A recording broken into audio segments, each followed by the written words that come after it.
Bu kanalda bir video var. Orada məni necə imtahanlardan kəsdiklərini deyirdim. Bu gün isə həmin hekayənin davamını danışıram. Artıq bundan sonra eləyə biləcəyim heç nə qalmadığı üçün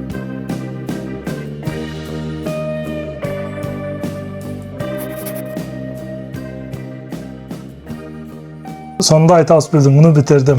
Diplomumu aldım, yeni işime başladım ve oturumumu değiştim. Ve artık bu proseslerin hamısını danışmağın vaxtı geldi diye düşünürəm. Üstümden çok büyük bir yük qalxdı açığı bu proses bitdikdən sonra. Açığı artık 4 aydır ki mən normal işçi kimi Almanya'da işləyirəm. Ama her şey bitdikdən sonra biraz fasiləyə ihtiyacım olduğunu hiss elədiyim üçün kısa bir müddət hər şeyi dayandırmışdım. İndi isə bu müddət ərzində nələr olduğunu, imtahanların necə keçdiyini biraz sizlə paylaşmaq istəyirəm. İlk olaraq imtahanlardan kəsildiyim vaxtdan başlayaq. İmtahanlardan kəsildikdən sonra təbii ki birbaşa mən Ausbildung müqaviləsini uzatmaq üçün müraciət elədim. Bu tamamilə bizim haqqımız olur belə olanda. Yəni şirkət bunu artırmaya bilməz biz istəyiriksə. Şirkətlə danışdım. Bunun üçün bir ərizə verdim.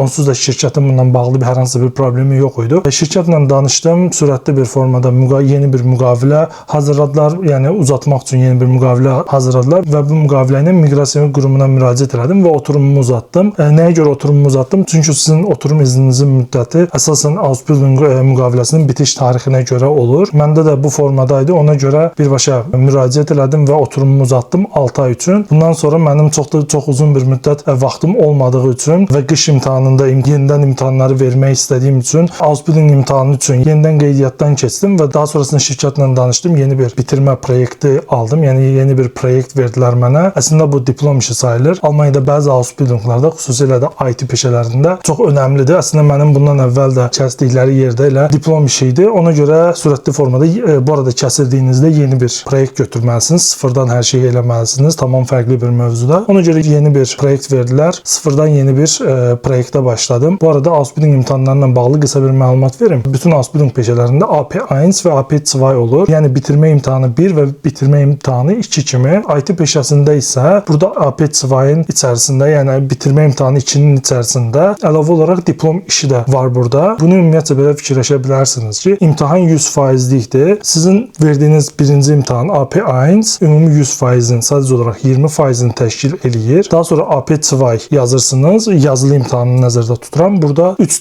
fərqli imtahan olur. Yəni bir gündə 3 fərqli imtahan verirsiniz, yazılı imtahan. Bu da ümumi olaraq 100%-in 30%-ni təşkil edir. Yəni bitirmə imtahanı 1 və bitirmə imtahanı 2-nin ikisinin bir yerdə hər şeyini 100%lik yazsanız belə ümumi olaraq IT Ausbildung'unu bitirə bilmirsiniz. Əlavə olaraq proyekt qalır. Çünki yazılı imtahanlar ümumi olaraq 50% təşkil edir və sadəcə olaraq proyekt ümumi imtahanın 50%-idir. Yəni diplom işindən yaxşı qiymət almasanız keçə bilmirsiniz və siz ən azından 50%-in üstündə qiymətiniz olmalıdır və təbii ki diplom işinin də qiyməti çox aşağı ola bilməz. Yəni çox pis qiymət də almamalısınız. Aldığınız halda yenə kəsilirsiniz. Təbii ki burada əlavə şərtlər var. Bu şərtlərə çox dərinə girməyəcəm. Bunun üçün əlavə bir video yaxın zamanda hazırlayacağam. Bunu ona görə izah elədim ki, tam başa düşəsiniz ki, nəyə görə IT Ausbildung'unda diplom işi bu qədər vacibdir. Ümumi olaraq bu diplom işinin içərisinə nələr daxildir desək, bu əslində akademik təhsildə olduğu kimi bir akademik bir yazı olmur əslində. Bu daha çox iş mühitinə uyğun bir şey olur. Yəni bunu belə düşünə bilərsiniz ki, bir proyekt alırsınız sıfırdan, amma bu proyektin içərisində proyektin idarə edicisi də sizsiniz, proyektin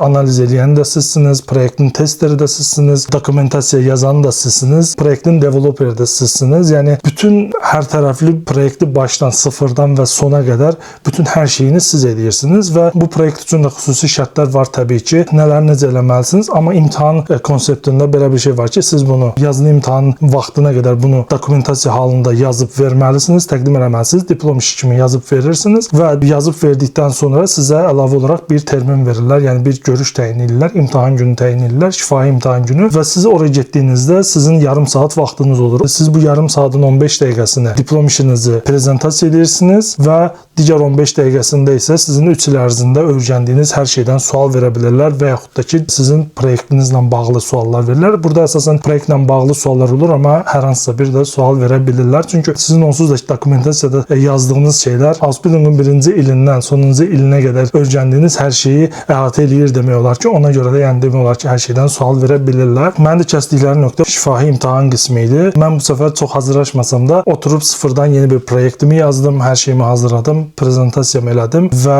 daha sonrasında şifahi imtahanım oldu və bu proyekti 100 üzərindən 91 balla uğurla bitirdim, diplomumu aldım. Açıq imtahan həyəcanı o qədər üstümdə idi ki, çünki bundan əvvəlki imtahanda məndən asılı olmayan səbəblərdən dolayı imtahandan kəsildiyim üçün özümdən nə qədər əmin olsam da imtahana girənə qədər həddən çox stres yaşadım və üstümdə çox böyük bir yük var idi və bu yükün də çox böyük bir qismi bundan əvvəlki imtahandan qalan bir yük idi. Əsas səbəb də çünki siz özünüzü bir şeyə görə planlayırsınız, yaxın gələcəkdə bir şey eləyəcəksiniz və bütün şəxsi proyektlərim, şəxsi həyatımda eləmək istədiyim, qarşıma hədəflər qoyduğum, yaxın zaman üçün planladığım hər şey bir növ bunların hamısı suya düşdü və mən yenidən oturub eyni şeyləri eləyib yenidən imtahana hazırlaşmalı oldum. Yəni yenə də məni eyni səbəblərdən kəssələr və sair deyə yəni ağlımdan çıxmırdı. Təbii ki, özümə inanırdım, amma yenə də dediyim kimi keçən səfər məndən asılı olmayan səbəblərdən dolayı kəsildiyim üçün üstümdə həddən çox stres var idi. Amma bu səfər keçən səfər kimi olmadı. Açıq o qədər çox imtahanda həyəcanlı idim ki və özümü bir müddət o qədər çox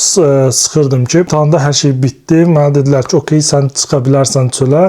Çıxdım otaqdan çölə çıxdım. Gözlədim biraz. Bir 10 dəqiqə falan sonra məni otağa geri çağırdılar. Nəticəmi demək üçün. Biraz başladı izah eləməyə ki, bu belə oldu, bunu yaxşı cavab verdim, bunu belə orta cavab verdim və s. kimi. Daha sonra bir dənə orada cümləni deyəndə ki, Ausbildung uğurla bitirdiniz və artıq bizim kolleqamısınız və s. və ilə axır.